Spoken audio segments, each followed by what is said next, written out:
Welcome back to another episode of Mind If I Crash.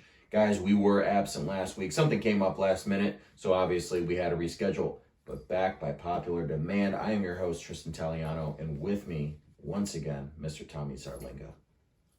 Beautiful, beautiful man. So guys, we've obviously missed you quite a bit. If you guys are watching this or listening to this, this is your second episode this week. So you guys kind of lucked out there. If you guys haven't listened to episode 26, Friday Night Lights featuring Camden Haslage, go check that out now. Available on Apple Podcast, Spotify, SoundCloud, and YouTube. The video just dropped this morning. Full footage, not full footage. So just so you guys are aware, you guys can hear this on both the video and the audio version. We did about an hour and a half of video and about 2 hours and 20 minutes of audio. It wasn't anything trendy. It wasn't to be cool. That was simply just because I was running out of storage. So it had to be done. Guys, before we get going today, we got a lot we want to cover. We want to just give you another quick message from our proud sponsor, Life Widgets, now available in the Apple and Android app stores. Guys, if you guys are anything like me, you get tired of using social media, each platform, every day, going from one to another, TikTok, Snapchat, it all does the same shit. Why not have the one-stop shop? With Life Widgets, it is my one-stop shop. Posts, pictures, videos, groups. It's got flirts for the singles in the area, making sure that you match with people who have similar interests. Guys, it's got everything that you need and more. Coming soon, you're going to be able to have your banking information, find cars and housing, jobs.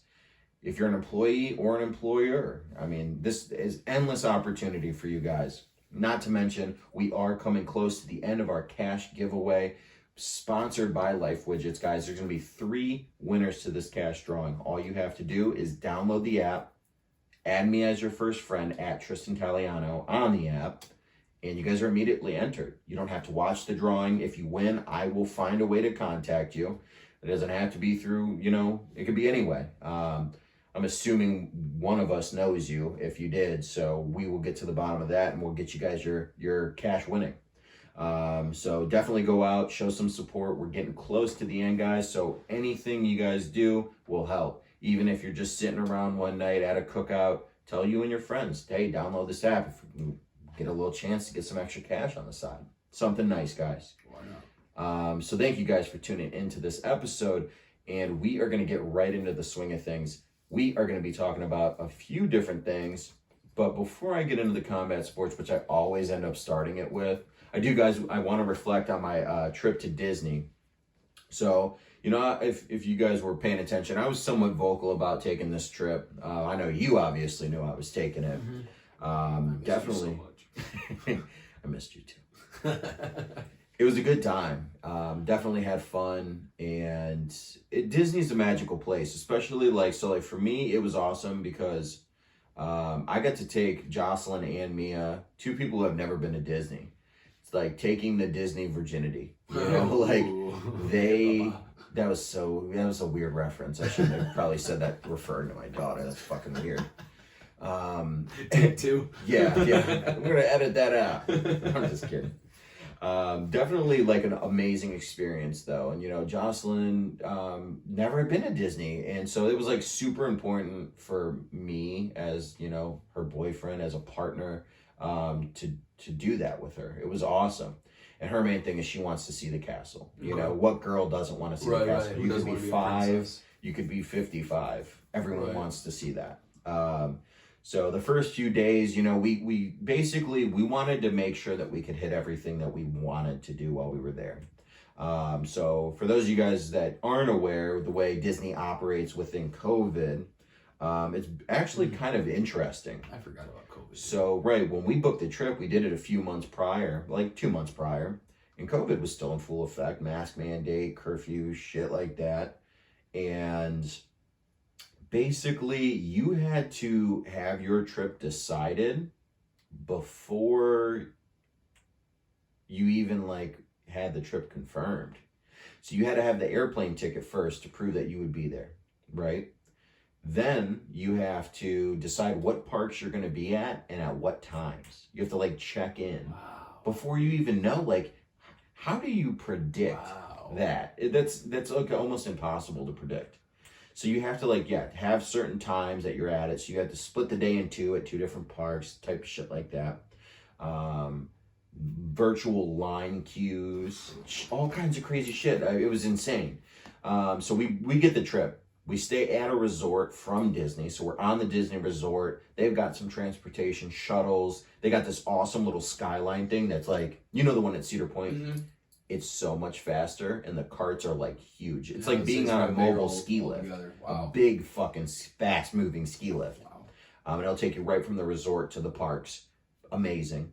So that was like super, super cool. We got there.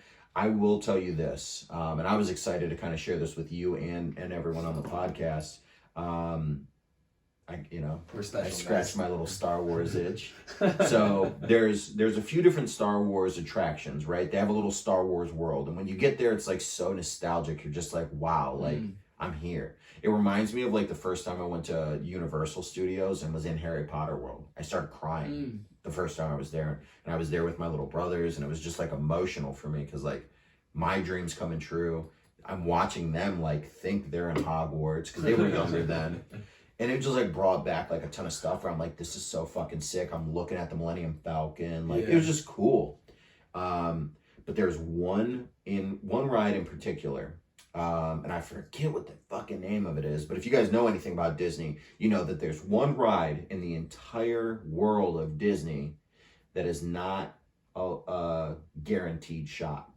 So it's like essentially buying sneakers, right? It's a virtual queue for this one ride, this one attraction. Okay.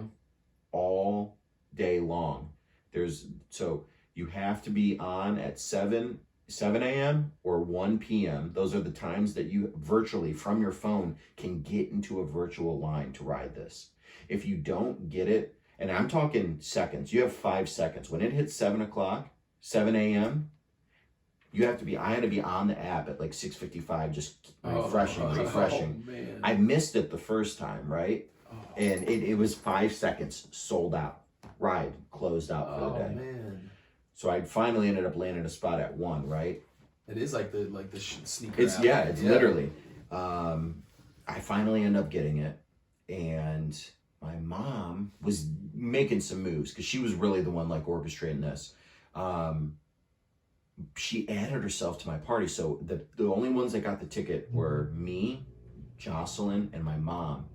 Because she put herself on her party, her party wouldn't go through, meaning my brothers couldn't ride. I was so bummed that I me being the shiesty criminal I am, had to start like figuring out how am I going to make sure that my kid brother is able to ride this. Gavin, the one like he literally came to Disney to ride this ride. How am I going to do it? I looked at him. We were having lunch. I said, "You're going to be a chick for the day, bro." And he goes, "What?" You say I said, chick? "You're going to be a chick for the day." I said, "Mom and Jocelyn, one of them is not going on this ride. Me and you are going on this fucking ride, and you're going to check in as a girl." And he was just like, "Do you think that'll work?" I said, "Okay." Yeah. I said, "Well, we're going to find out." Well, to our advantage, right? It starts, and it's the Florida rain. So this ain't no hoe. This is some real deal rain type shit. Too. Oh my God, it was crazy. You can't even see in the rain. It comes down so hard. It starts raining. So me and him actually are sharing this poncho, holding it above our heads like we're in the fucking Amazon. We check in. They couldn't even see him. He was totally covered by this tarp. So when he checked in, they were like, "Go ahead." We got in, right? Hell yeah. Let me explain this ride to you. You get in, you go through a fairly quick line because the real line is virtual. Yeah. So once you get accepted to ride, it'll tell you when to show up. Hey, show up, and you basically walk on, right? Like a restaurant. Yeah, it's really cool. Okay. It's like basically scoring a high class reservation. Yeah. So we get into the walkthrough, and Disney decks out their lines. I bet. Everything to the T is beautiful. Right. So we get in, and we get into this like brief room, right? And they're counting into groups like you here, you there. And there's about like 10 of us in this room. They're like, all in costume, the employees, and they're like, all right, Republic, we're gonna brief you now. And this giant door slides down, and then boom, the lights go dark. They start like this video pops up, right? And they're telling you what the mission is, because it's so interactive. This isn't like a roller coaster. This is a real experience.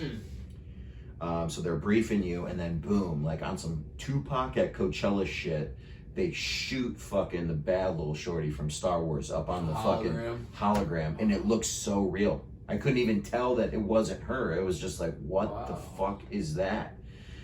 She's talking to us, and then like boom, chaos happens. The opposite side of the arm swings open, and you load into this ship, right? You get into this fucking spaceship, and there's one of these things, one of these fucking alien looking things. It's like the pilot, and he just turns around.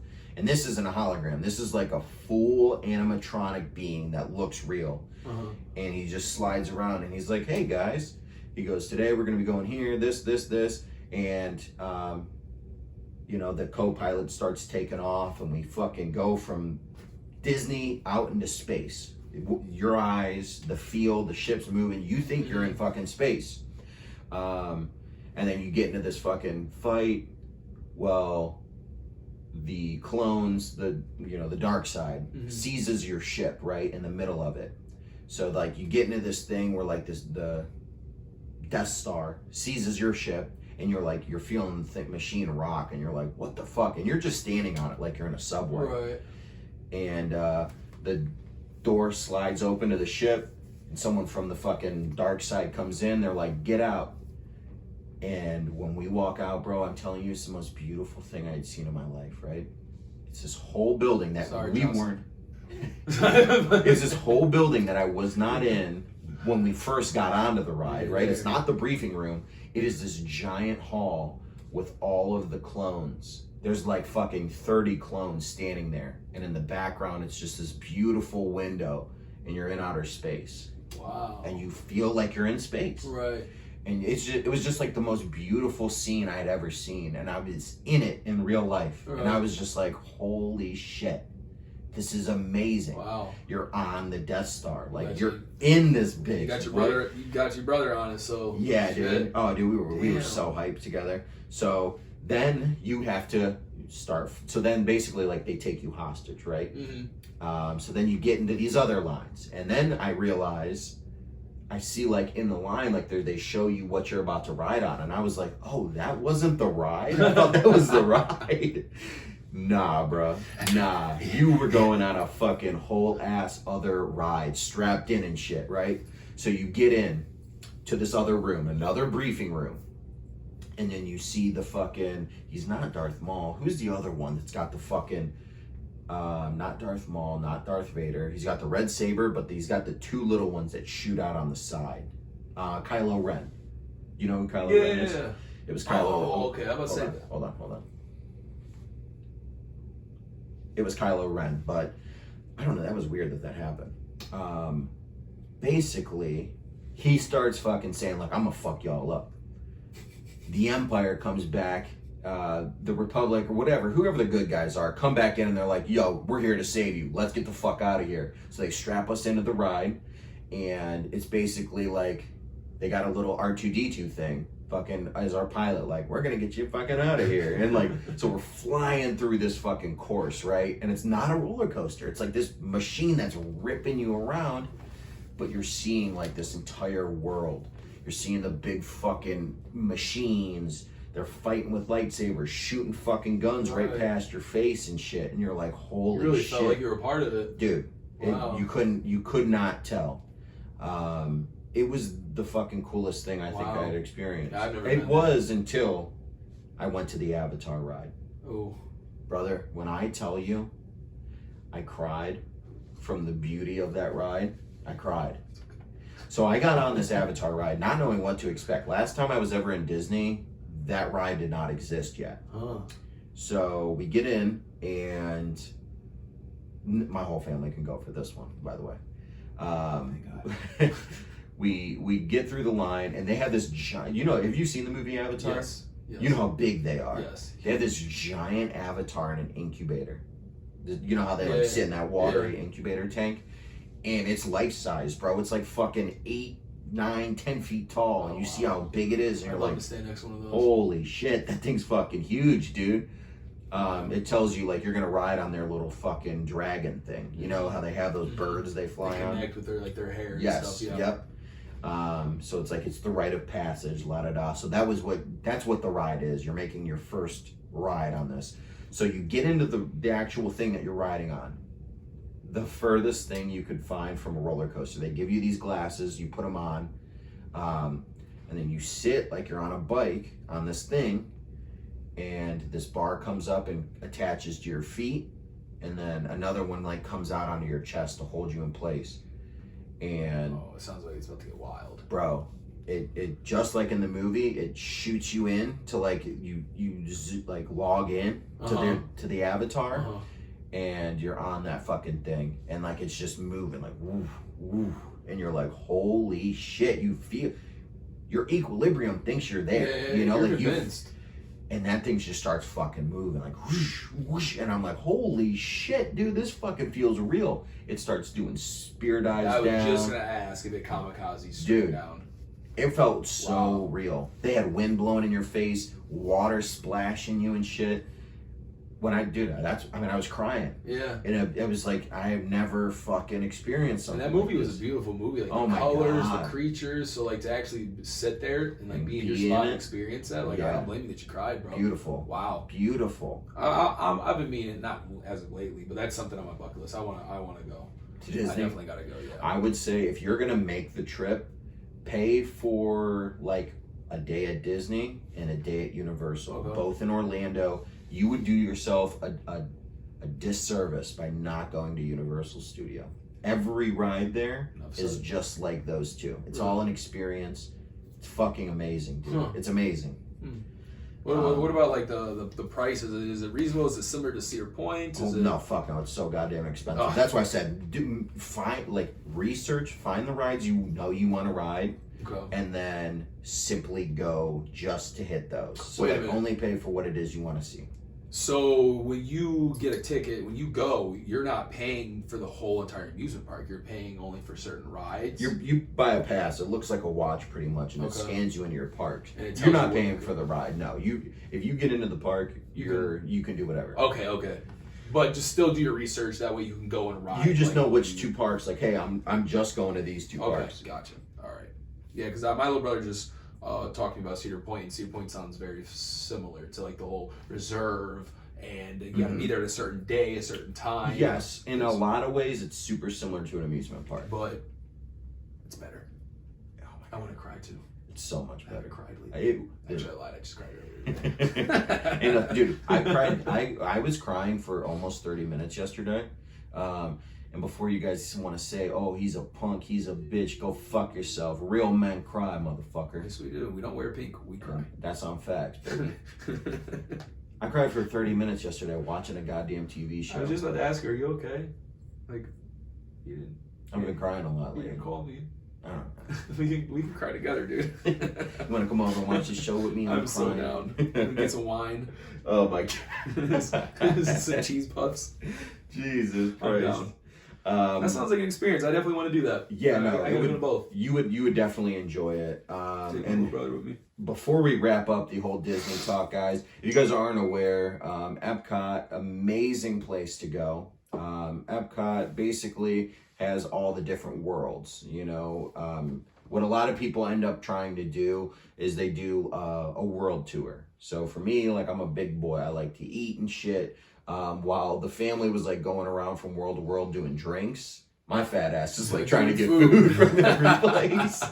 So like a lot of people basically get drunk there and have a drink at every world. Me, I'm like, y'all got gnocchi noodles and what y'all got? Some duck? Let's get it, dude.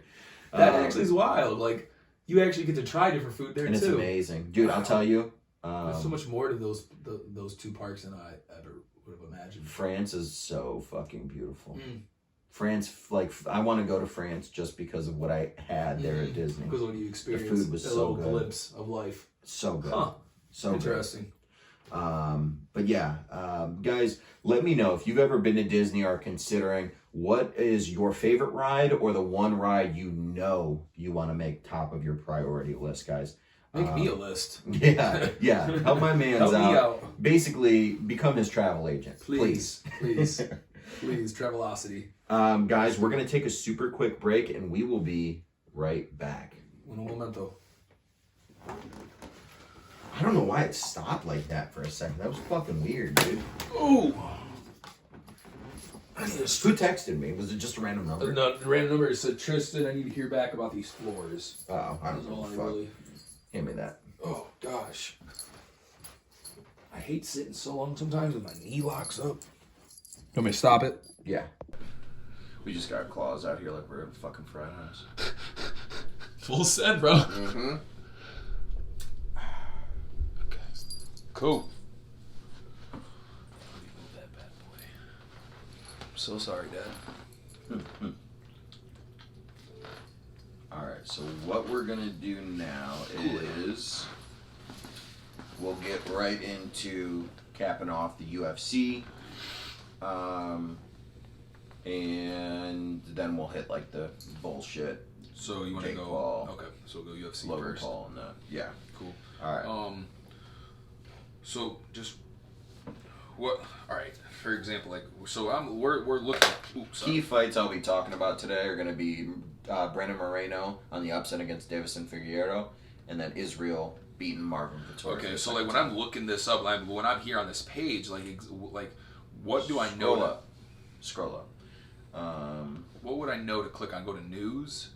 No, just click on these. That'll let you click on them, and it'll show you the breakdowns of everything. That's all you really need to know is total strikes, Okay. land percentages. Wasn't sure exactly how you were like approaching the. So I'll basically start by, guys, this is what we're going to talk about. First fight, and then you will pull up and then read the stats per fight. So the first one we'll talk about is Leon and Nate briefly, but I don't need you to read them. Okay. Because it was like pretty much an upset. Man, Nate could have won. I know. But so we'll start with that, but then after I'll have you read the breakdowns. Like, what were the final fucking stats of that fight? And then you'll read them real quick. Read it now so you kind of know what to expect. Like so neither of them had any knockdowns. But when we're looking at Leon had about almost 60% total strikes landed. He threw 83 out of 139, compared to Nate's 130 out of 223. So they were pretty close percentage wise. They're significant strikes. So like the hard hits, Leon landed quite a bit more, 77 out of 132, which was 58% compared to Nate's 76 out of 162, about 46%. Yeah, that's perfect. Okay. Perfect. Cool. All right, going live in 3, 2, and 1. All right, guys, we are back after a quick break, and we are here to break down what we always talk about now on this show. Oh my God, are you frozen? My man froze. Microsoft type shit. Anyway, guys, we're going to be talking about combat sports because in these last 2 weeks, a lot has happened. And I haven't been able to address it. And this is the platform to do so, ladies and gentlemen. So, welcome. What I want to talk about first is the one thing that has had me hype ever since I watched it on Saturday, and that is UFC 263. Yes, sir. Monster card. Even the prelims. You're seeing ranked fighters duking it out. Definitely super happy. There's a few cards that will stay with me over time. Not just for one in particular fight, but for the night itself. And I was super happy with the outcome of UFC 263. So, starting, I'm not going to go crazy in detail with the prelims because that's just going to bore people. But starting with the main cards, Leon Edwards, Nate Diaz, right? Two guys who love to bang. You got Nate Diaz, an American gangster, through and through. Mm-hmm. When someone's rowdy about it, you think Nate Diaz. Yep. Not afraid to fight you in an octagon, but also not afraid to fucking fight you outside. He fights because he loves it. He fights because it's what he does. You know, if someone was built to be a warrior, it was that man. Mm-hmm. Him and his brother. One of the best shit talkers in the world too. Amazing, I love it. amazing, and I love like when he's doing weigh-ins and shit or face-offs, and he pumps his chest like he's big. He like holds his arms out, and I'm like, dude, you are so fucking skinny. I know. It's actually like funny, I love it. and So there's some honor behind it. You know, he does exactly what he does, and he. Listen here, yeah, I'm gonna knock you out. Yeah, fuck you, We gonna motherfucker. Fuck you, motherfucker. With, give me something to hit. A little putt pass. He's such a fucking goofball, but he's a banger He's a goon. too. He's a goon. So Leon Edwards, I think like statistically, at least in his weight division, has like the most wins. Something wild. He's got some stat. You don't have to look that up. He's 19-3. Yeah, maybe he's got the longest win streak. Something. He's got fucking something going for him, right? Definitely a promising fighter. And there's big talk that whoever wins, or whoever won that fight, was going to get the next shot at Kamaru Usman, which is definitely a cool concept. Definitely something to think about. Here's one thing, and I will go off topic just for a second. I just saw the new pound for pound fighter rankings. Kamaru Usman taking number 1. Guys, I'm sorry, but Kamaru Usman is not that guy. You are not that guy. When I tell you that, yeah, he's the champ. I don't think he's going to be for much longer. Someone eventually is going to either come down or rise up to whoop his fucking ass. Kamaru Usman's a boring fucking fighter. That dude sucks through and through. Corny ass motherfucker. And Way too cocky, dude. He's an asshole. he's cocky, but he also like Conor McGregor even said it himself. Bro, quit trying to use my flow, you goofball. Like, quit trying to use my lines, you fucking weirdo. It doesn't even sound authentic. That's how I know he's stealing it from Conor. It sounds so unauthentic that I can't even get behind the dude. I'm like, yeah, this dude fucking sucks. It's so not authentic where his belt might be fake. Oh my god. That shit gold dip, boy. That shit gold plated. He's got bad knees too, like horrible knees. He walks on grass.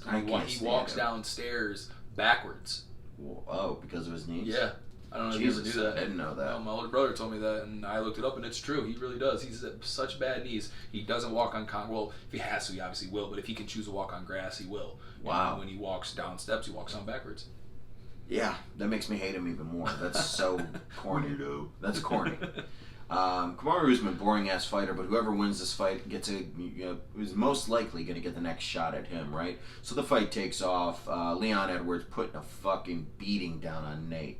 A lot of people, when they see blood, assume that person is losing the fight. Now, in this scenario, points-wise, he was. But what we have to realize about Nate Diaz is the boy's face is filled with scar tissue. So he breaks easy. He bleeds in pretty much any fight. Win, lose, or draw.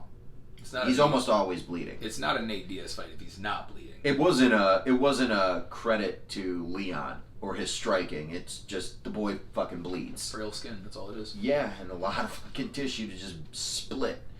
So yeah, the fight starts taking off late into the fight. Diaz miraculously lands a nice Stockton slap followed with a cross that puts him on his almost puts him on his ass. Rings his bell. He falls back into the cage, totally disoriented. And everyone thought that was that shot. But that just proves, once again, obviously Leon Edwards ended up winning by, I think, unanimous decision. Is it unanimous? It just says decision. That's okay. I mean, won, but the whole world paid their respects to Nate Diaz. Because realistically, if that fight would have gone don't even worry about it. No? All right. That fight would have gone any longer, he could have put him down. So, I always love Nate.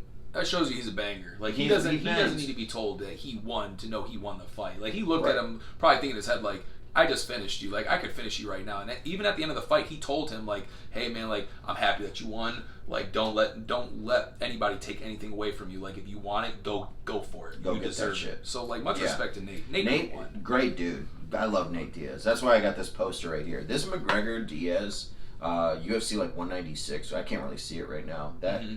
That fucking event was just like I was talking about, legendary event, just like this. Misha Tate chokes out Holly Holm, upset, takes the belt. McGregor versus Diaz. Diaz chokes Conor McGregor out on a fucking upset loss, short notice. I've loved Nate Diaz for a long time, but that night just solidified his legacy of what that man really is. He doesn't even care to win. He wanted to be on an important card. He wanted to be on something where many people are going to watch because of all the names on there. He's got a cult following on these low balls. He doesn't want to be low balled. He thinks he's up there with the top bangers, and I think he is too. I really think. I mean, shit. When they consider giving the winner of that fight a title shot, I would have to say, guaranteed. Yeah, guaranteed. Moving on to the next fight, though. One fight that I had a lot of praise going into for both of the fighters. Deiveson Figueiredo and Brandon Moreno. Amazing. Mexico, their last fight of Mexico. Let's go, dude. Their first fight was a brawl. Those dudes slugged it out from start to finish. So seeing the rematch was much deserved because no one was able to bang with Figueiredo the way Moreno was. I was just going to say that. I remember watching that fight in shock. I just remember staring at the TV round after round like these dudes are banging. Yes, just like that. That's going to be the thumbnail for this video. These dudes are banging right now. And was super impressed with both of their performances. So going into this fight, super excited. Go ahead and read me the stats because Moreno did end up winning by submission late in the fight. What round? So 3? Let me see real quick. It might not show. Yeah, it doesn't show. Definitely won by submission, obviously. Round 3, yes, it does. Round 3 at the 2-minute 26-second mark. Awesome. So Moreno had one knockdown. Figueiredo did not. But comparing the total strikes between the two, you had Figueiredo at 33 out of 45, which was 73% total strikes landed, compared to Moreno's 71 out of 109. So that was a 65%. So Figueiredo won the total strikes landed 73% to 65. The significant strikes or the hard strikes that were important, blows. Damaging. You had Figueiredo get 66% landed compared to Moreno's 55, and then takedowns. Figueiredo had 1 compared to Moreno's 2. They were 2 for 2. So if it wasn't for that submission, Figueiredo probably would have taken off on the guy. Or maybe won by those decision. Significant strikes can make such a difference on the scorecard, and that's the thing is you got 3 judges looking at the same fight but with different fucking perspectives. So that also shows you that you need to have more than a game of punching. You need to have ground game, submission game, because that you're the complete fighter if you can strike and full submit package. People. And he proved it because Figueiredo, he was a killer, man. This guy was a savage. Yeah. This guy, and such a nice dude, though. But what I want to know, very nice. I'm pretty sure, wasn't he like a dishwasher or something? Maybe. I know he came from like gutter. Like nothing, bro. Like from the mud. Yeah. Now, if I'm not mistaken, and I'm not saying this because I'm taking anything away from Moreno, not at all. But was Figueiredo like 100% healthy? Didn't he just get over like a stomach virus? No, that was their first fight. I think it was the first one. Oh, okay. And Figueiredo like stays missing weight and shit. Like dude's kind of like out like. He just likes to live life now that he's like in a good position. Did he miss Did he miss his last fight? Like he wasn't able to make weight. No, what happened is he defended his belt, or he won his belt against Megan O'Leary's wife. Why do I not know his name right now? I literally know him. He won his belt and then defended it against Moreno literally like 2 weeks later. That's what it was. Okay. He did some wild shit. He was like fighting back to back to back, where people were shocked that like he was able to bounce back and keep winning, because fights in the UFC, dude. I mean, they happen once every. People are lucky 6 to get months? 3 fights in a year. If they're pushing and moving. I think the last person I know is Israel Adesanya. Izzy stays. He's an active champ. That's what he said. He's an active champ. But that was a great fight. I didn't actually physically watch the fights, but I did rewatch them, and man, like So big happy. card. Like you better get a plaque. Yeah, I will. For this- I'll for add this that one, because too. that's exactly what I was already That was thinking. awesome. Is that definitely deserves a spot on the wall. I say Davison, great guy. Moreno is such a fucking awesome dude through and through. Just good heart, sweet dude, and so deserving of the Oh belt. yeah, you could just tell he wanted it. He's so crying. happy for him, his family, his country. Shout out to Mexico having their first UFC champion. I mean, that's huge. That's amazing. You got him and you got Canelo. You got Yeah, multiple two people. Bangers. Proud. And Andy Ruiz representing the Latino community. Just a good time for them right now. Amazing fight through and through. I maybe we'll see a 3 to settle once and for all. It would make sense. Because they're both one. They got 1-1. So Makes sense. let's see. I definitely want to see Moreno fight someone different first. A few different times, maybe get a few different opponents under his belt, and then they go back at it. True. To kind of see is this guy really worth the hype that he's building? And I believe so. I think so, I too. believe But so. you got to see more out of That division is super small. We have to understand that that division never. Well, those are small dudes. Dana was going to get rid of the division. Well, and Mighty Mouse fucking dominated for so long. Yeah. He literally was unbeatable. Yeah, no. Yeah, I know. He was unbeatable, and he was the smallest one in the division. So it's nice to see a little switch up, seeing the belt move around a little bit better. I'm just excited to kind of see what happens. This fight proved that division needs to stay. Yeah. There are exciting people. You just they have to be brought to the surface. Is all it is. Don't get rid of the division, dude. I agree. Don't. Moving on to the main event, the reason that I love the sport and continue to stay engaged, my favorite, I am a fanboy for Mr. Israel Adesanya, the last style I'm a bender. lover. Little side note before we get into the stats on that fight. I did a reaction video to the first fight, uploaded on my YouTube, and I had this dude so pissed off. He was like, "Dude, you're so biased towards Israel, it's annoying." And I said, "If you saw anything in that first fight worth Marvin Vettori's fucking win, please tell me, you clown ass motherfucker." So I ended up beefing with this dude super heavy on the internet, and then I just said, "Look, little bitch, I'm gonna message you on Saturday night after the win, just to fucking show you that you're irrelevant and your opinion is wrong." And Israel won. As soon as Israel won, I sent him a kiss emoji. I just sent him the kissy face. He was super pissed about Had it. a He's like, reminder set up on "Jesus, your man, phone you to must send it to you him." must have an annoying life." I said, "Dude, you're commenting on a video with 500 views. Talk about someone having a lonely fucking life." Yeah, true. You're the weirdo commenting on a fucking video with 500 views. It's like you're the goof here, you fucking troll. I hope you're he watching watches this. it. Yes. Fucking clown. Weirdo.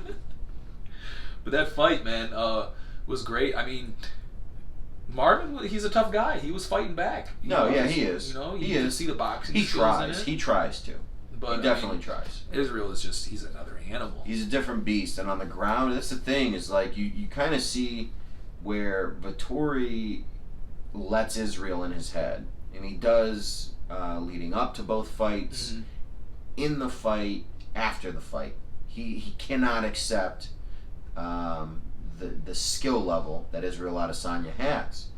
So he makes excuses. He denies the obvious truth. I mean, the dude's got 2 losses and thinks he has and deserves 2 wins. Mm-hmm. You're living in a different world, dude. No, a win's a win, a loss a loss. Yeah, Simple. and show me the overwhelming evidence. I don't see any. No, it's very minuscule if there is any. When we go by style and domination, who's controlling the ring, who's controlling the fight, it's Israel Adesanya every time. So I don't know. Definitely biased. Actually, I will admit that I'm biased there's towards nothing wrong with Israel. that. I mean, he's the champ for a reason. his stats can back up the bias. Yeah. They really can. What are the stats on that fight in particular? So comparing them, neither of them had any knockdowns, 0 apiece. Total strikes thrown, there's a significant difference, Wow. 58% compared to Marvin's 43%. Like 30 more strikes, 122 compared to Marvin's 91. Israel's so good at making Marvin Vettori miss. It's actually funny And watching. his significant strikes is even more mind. Please ignore it. Guys, sorry for that brief interruption. Some people decide that it's a good time to FaceTime and call you while you're in the middle of a video they know you're recording. Absolutely insane to me. I call that being a bozo. So, back to the stats. You were talking about significant difference. Yeah. So the significant strikes is actually is kind of embarrassing if I was Marvin, because Israel hits 53%, so 96 out of 181 strikes, compared to Marvin's 58 out of 176. That's Sheesh. below 50%. That's 33%. Takedown wise, Israel didn't try any. He's 0 for 0. Marvin was 4 for 14. So Marvin did get him down, but I mean it didn't mean anything. So looking at the stat wise, it's a no-brainer for Marvin to think that he can. For Marvin to say, Wait, I hold won. on. Let me see that again. He did 14 takedown attempts, and he tried only got 4. Yeah, it's trash. I'm sorry, buddy. That doesn't mean shit. So to Marvin me. will That look at actually that. means nothing. For him to look at that and say, "Oh, I won the fight," bro, you are crazy. You have been blown out in every category here. Yeah, Every and that category. first fight was a little bit closer, but still, I mean, he got bulldogged. Trash. To the eye of society, you got bulldogged. Maybe on paper it was close, but you still didn't fucking win. Israel even said when so there was one point in the fight where Marvin almost did, I believe, a rear naked choke on him, had him in a little. He said he wasn't afraid at all. Yeah, no, he literally reverses it, puts it back on him, and starts choking him. And he says in his post interview that it was kind of like an X-rated kind of thing, like that's how intense the choke was. And he even said he saw his soul leave his body. He asked me, he goes, he's like, "Are you afraid? You're afraid, aren't you?" Like, bro, I don't know how I would feel. Like, I'm getting my ass whooped, and then now I have this guy choking me who's whooping my ass, telling me, "You're afraid, aren't you?" Like, that's a badass man. Yeah, that's a banger right That's there. an animal. You see, he grabbed a handful of his ass, gave him a few little taps on the butt. You see at the end, Dude, yeah, he fell on the ground like, oh. Yeah, he's a clown, bro. He's so he's funny a with troll. that shit. He says it. He's a troll. Guys, if you're looking for something that's the closest thing to WWE but still real, watch an Israel Adesanya fight. I promise you, you guys won't be fucking embarrassed. You guys won't be let down. Fucking love the kid. Moving on with the episode, guys. Another fight happened last week or 2 weeks ago, and that was Logan Paul versus Floyd Mayweather. It was the day I got back from Disney. Ended up watching it with my brothers and my dad. Interesting event, to say the least. Chad Ochocinco was on that undercard. He ended up getting put down, lost the fight, but a lot of people showing him praise, giving him respect. You gotta love who Chad Johnson is at heart. Oh yeah. Amazing athlete, Oh, yeah. icon in the sport of football, icon in general in the eye of pop culture. Changed the way people act, present themselves, showboat. Just an amazing character through and through. Just loudmouth. I love it. He could back it up too, man.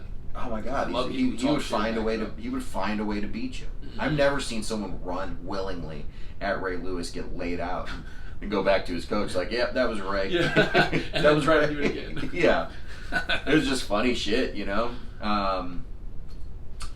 But the main event, obviously, the reason I'm addressing the situation, Logan Paul managed to sign a fight with the greatest boxer, debatably, of all time, 50-0, very impressive record, with 1 defeat off record. Sorry about that, guys. Anyway, yeah, Floyd Mayweather fought this.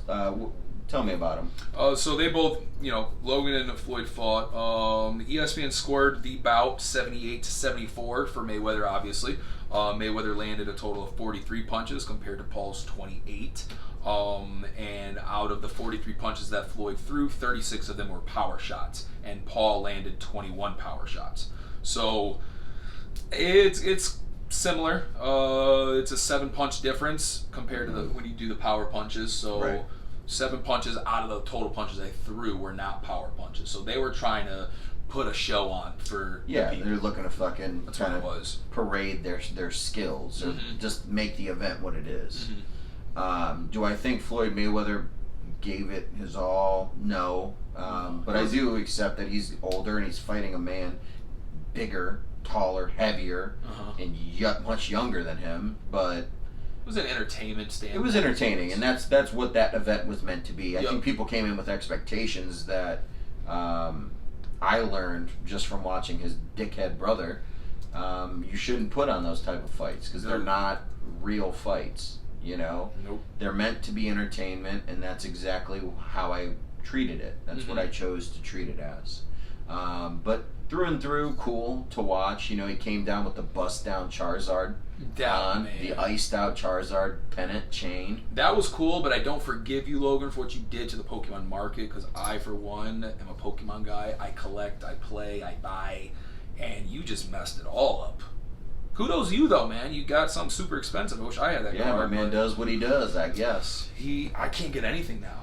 He's trying to sell that Charizard for like millions right now because he wore it on his neck. But we'll see. You We'll know, see what happens. We'll see what happens. He better hope he's got a real fucking. He's got to strike gold by having a super fanboy of him, and then have a super fanboy of first generation Pokemon. Now he's got a better chance of having a first gen Pokemon fan than he does having a super fan of him.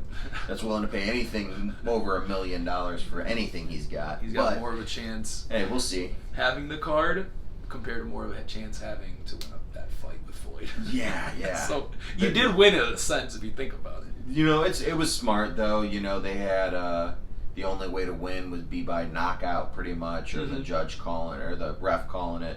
But there was no judges, no one keeping score, and that's how it was. That's how it's supposed to be when you make a spectacle of an event.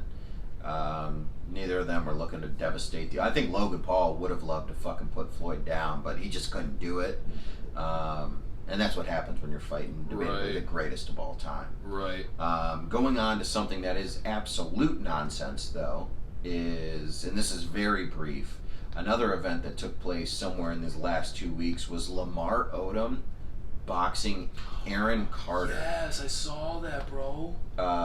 That was the most outrageous thing I'd ever It seen. was atrocious. You guys can watch that somewhere and just literally type in Lamar Odom versus Aaron Carter and you'll find the fucking fight. Bro, it's Aaron on Carter, straight crackhead now.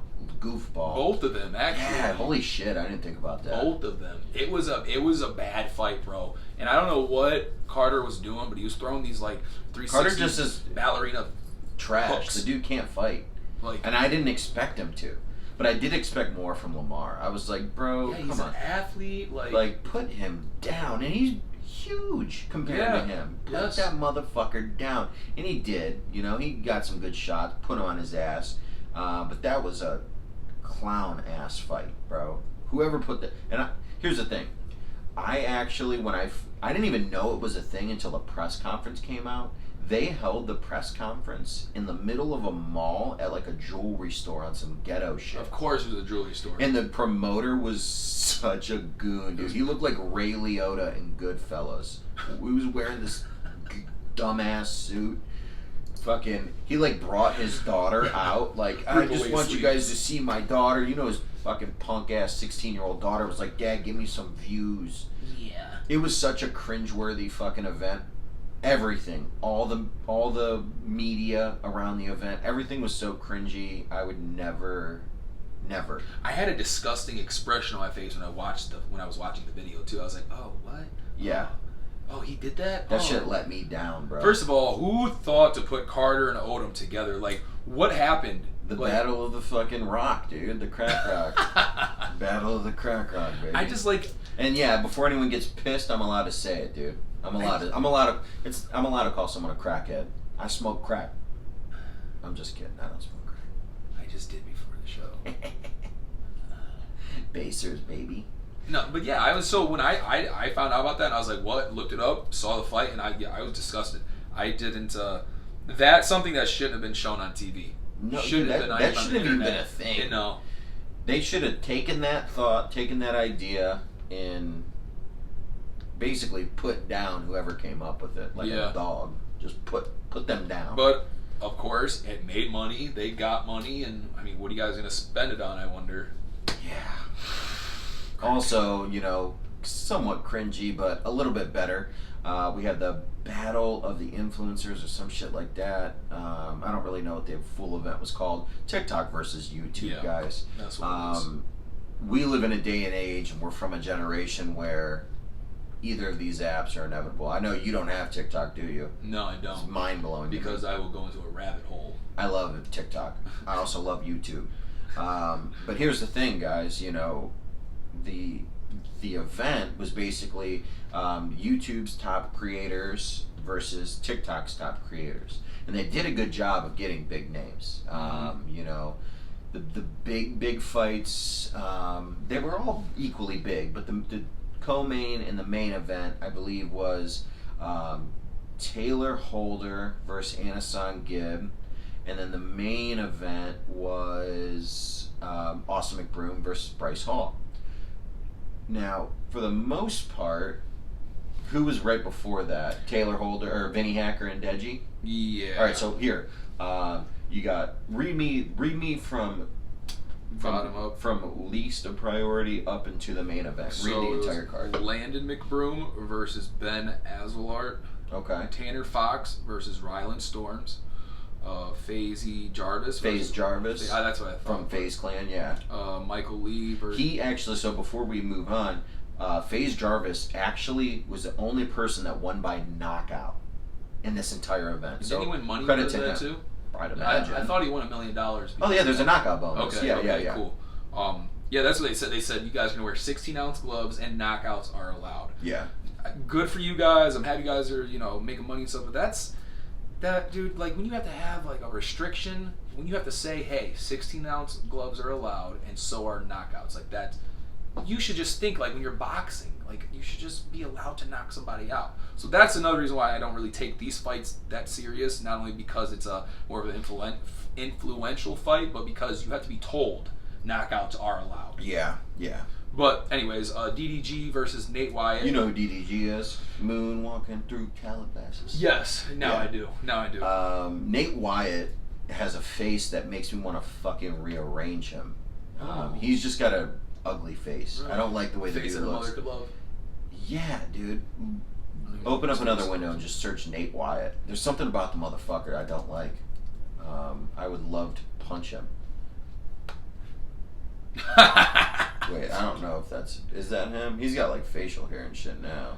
Yeah, that's him. That's that goofball. Oh wow. Oh. He looks like he wants to be something that he's clearly not. like angry smiles. Yeah, I don't like the dude.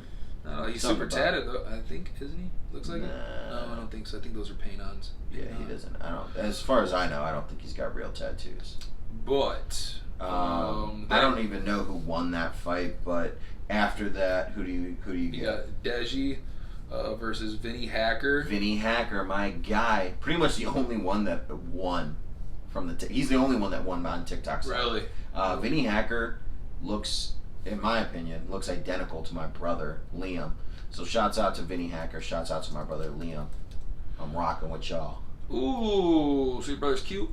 Yeah, that's a pretty motherfucker, boy. Brother's cute? Yeah, pretty motherfucker. Yeah, I call a guy cute. Like, yo, bro, you cute. Yeah. Bro, no, you're Hell ugly, yeah. dog. Vinny Hacker, good looking dude. Girls love Vinny Hacker. Girls love good-looking dudes, and then you Yeah, got that's facts. I'm Anasan Gibb. Okay, thank you Yeah, for pronouncing that's okay. that. Versus Taylor Holder. That's and then- UK influencers there. It's Is like it? him and Deji and KSI. Okay. Yeah, they're all I like from UK. KSI. I like him. He's a loud Deji mouth. is KSI's kid brother. Oh, I didn't know that. Yep. Okay. I like KSI. Anasan Gibb, though, originally from like Saudi Arabia, he fought Jake Paul, and I believe Jake Paul's first pro fight. And yeah, see it right there, the picture. Yep. And he lost. He lost pretty quick. And it was super out of shape, looked like a fucking upside down pear, and then came on this fight shredded up, confident that he's going to beat Taylor Holder. And if you guys know anything about this event, or just about these content creators in general, Taylor Holder prides himself on having experience in boxing and mixed martial arts, claims to be a well-rounded striker, good with his hands. And here's the thing, guys. When you have or put off this persona and then get fucking whooped by Anasan Gibb, not only do you show that the event was fixed, because then they forced the event to be, they forced that fight to be declared a draw when it clearly was not. You have the internet pissed off right now. The internet is fucking on its ear. The YouTube community is fired up. Another reason why this event was a stating joke. that this dude did not deserve the win. Anasan Gibb clearly won. Taylor Holder, it didn't look bad. I'll give him that. He did not look bad. He wasted too much time in a fight with short rounds and not enough rounds, clearly, to play defense and try to let his opponent get gassed. Listen, the kid wasn't gassed. The kid came prepared, and It's not a 12-round fight. you got to understand in like round 3, like, look, this dude's not letting off the gas. I got to go out there and fucking get it in. And he just wasn't doing that. I mean, he was getting shots off, but nothing in comparison. I mean, Gibb from start to finish was just constantly applying pressure, throwing shots, keeping him moving, keeping Taylor's back against the ropes. I mean, it was impressive. And I wanted Taylor Holder to win. I mean, they said the kid is a well-rounded striker. I wanted one of these people to actually really be about what they say, and he just wasn't. And then obviously you have your main event. You've got Austin McBroom, basically the face of family content creators. You know, there's all these weird subcultures of YouTube.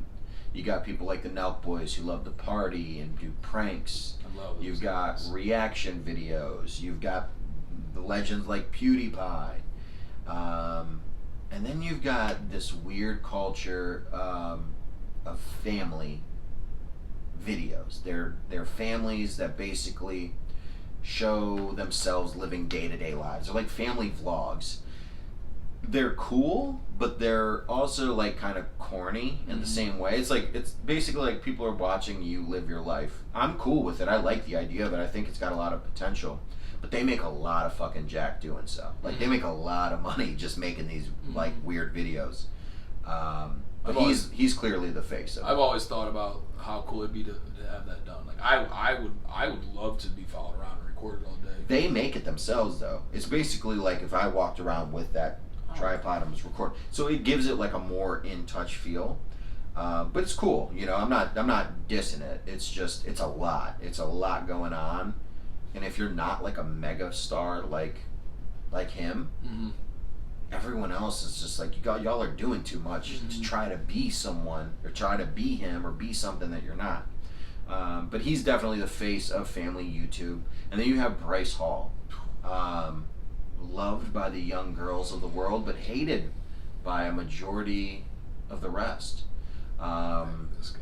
Most dudes can't stand him. I'm one of them. Women, I think over the age of 12, probably fucking hate him too.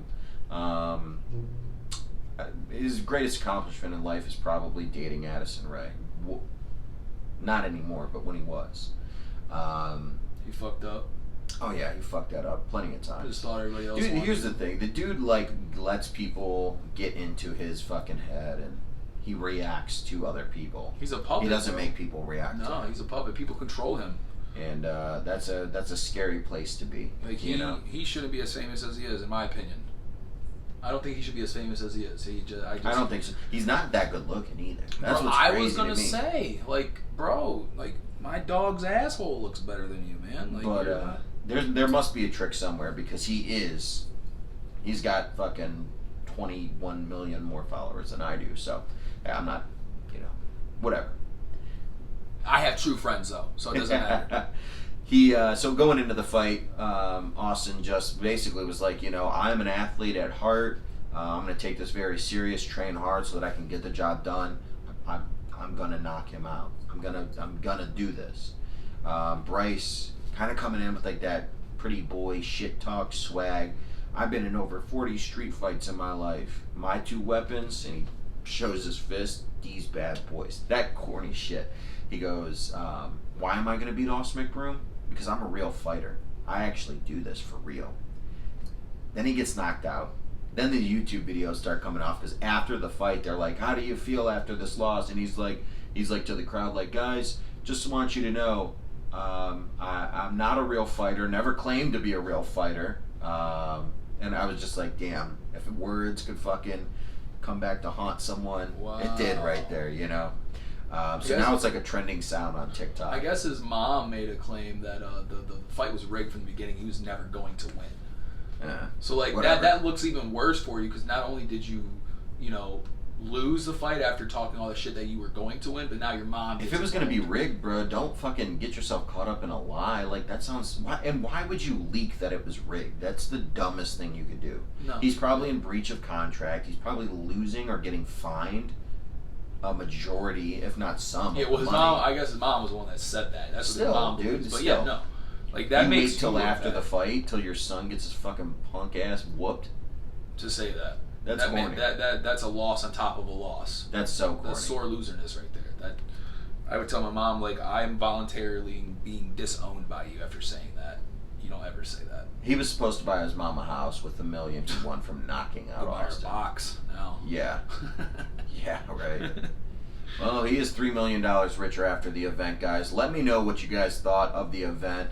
Any potential matchups that you guys might want to see between content creators. And if you guys say me and Tommy in the comments, I'm going to fuck you up. Don't say stupid shit. Don't. Guys, But I will. Not him, but somebody else. please don't forget to like, comment, subscribe. If you guys are watching this on YouTube, now available Apple Podcasts, Spotify, and SoundCloud. Subscribe to those channels. Share it with a friend when you're at that little summer barbecue or you're out there cabrewing with your boys. Use that Bluetooth speaker. Put us on blast. Start listening to it, jamming out. You know, I mean, if we got to give the people what they want to see. So if anything, we maybe can tie one arm behind our back, our strong arm behind our back, and fight each other with our weak arm. Jesus, that sounds incredibly unpleasant. I mean, tell us what you guys think. Yeah, I guess let us know. I mean, I guess I gotta start fucking doing curls with one of their arms. Start doing push-ups. Start switch hitting, if you know what I mean. One arm pull-ups. Jesus Christ. All love.